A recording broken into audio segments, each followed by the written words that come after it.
ایک بات یاد آتی ہے، آپ کا بڑا ایک ہٹ ڈائیلاگ ہوا تھا، آپ نے کہا تھا کہ بشرا صاحبہ کے لیے کہ وہ میزمرائز کرتی ہیں، پھر میگنیٹائز کرتی ہیں، پھر ہپنوٹائز کر دیتی ہیں۔ آپ نے یہ بھی کہا کہ جو ان کی بات نہیں مانتا تھا تو پھر ان کے ساتھ بڑا انہیں نشان عبرت بنا دیا جاتا تھا۔ کیا آپ سے کوئی ایسی ڈیمانڈ کی گئی تھی کہ اس کے بعد پی ٹی آئی کے اندر آپ کا رہنا مشکل ہو گیا یا آپ کے لیے معاملات مشکل ہو گئے؟ بشرا صاحبہ کی طرف سے کوئی ایسی ڈائریکٹ یا انڈائریکٹ ڈیمانڈ آئی؟ دیکھیں ایک طاقت کا سرچشمہ ہوتا ہے، اس طاقت کے ہر حکومت میں ہوتا ہے، اور وہ طاقت کا سرچشمہ جو ہوتا ہے اس کی طرف سب دیکھ رہے ہوتے ہیں۔ اس کو خوش رکھنا، راضی رکھنا، اس کی ناراضگی مول نہ لینا، ہر شخص جو ہے وہ اس شخصیت کو ہر حال میں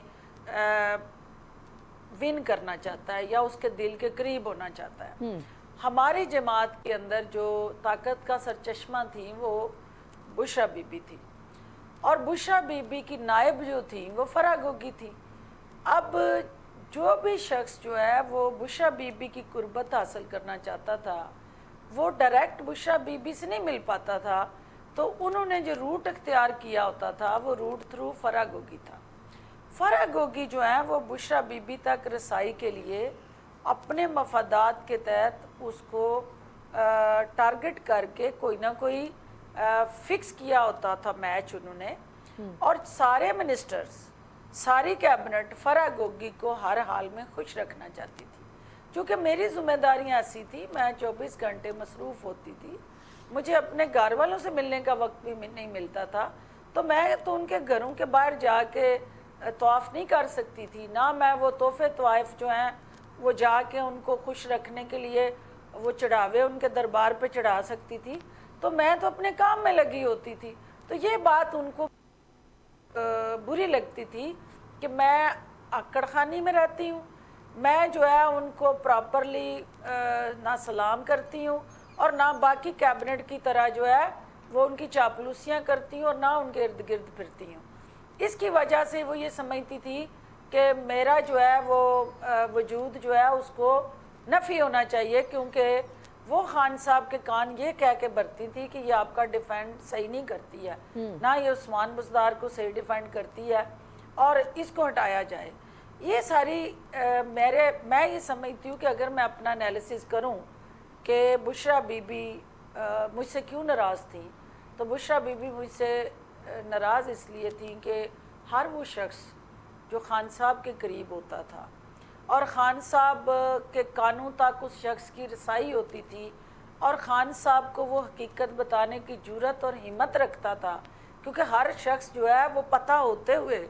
وہ ساری چیزیں، ضروری نہیں ہے کہ اس کے اندر اتنی جرات بھی ہو اور وہ اتنی طاقت رکھتا ہو کہ وہ اپنے لیڈر سے وہ بات کہہ دے،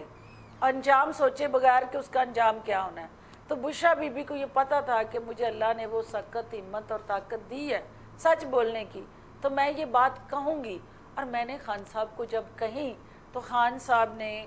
جو ان کی عادت ہے، جو ان کے قریب لوگ ہیں ان کو پتہ ہے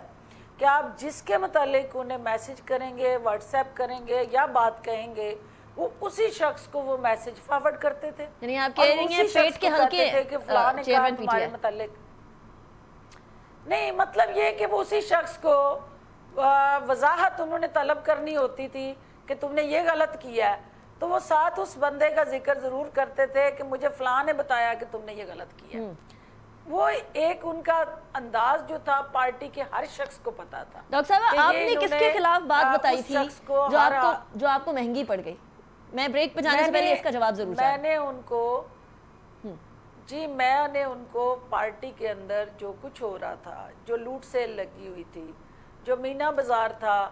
آپ کی پوسٹنگ ٹرانسفر کا، آپ کے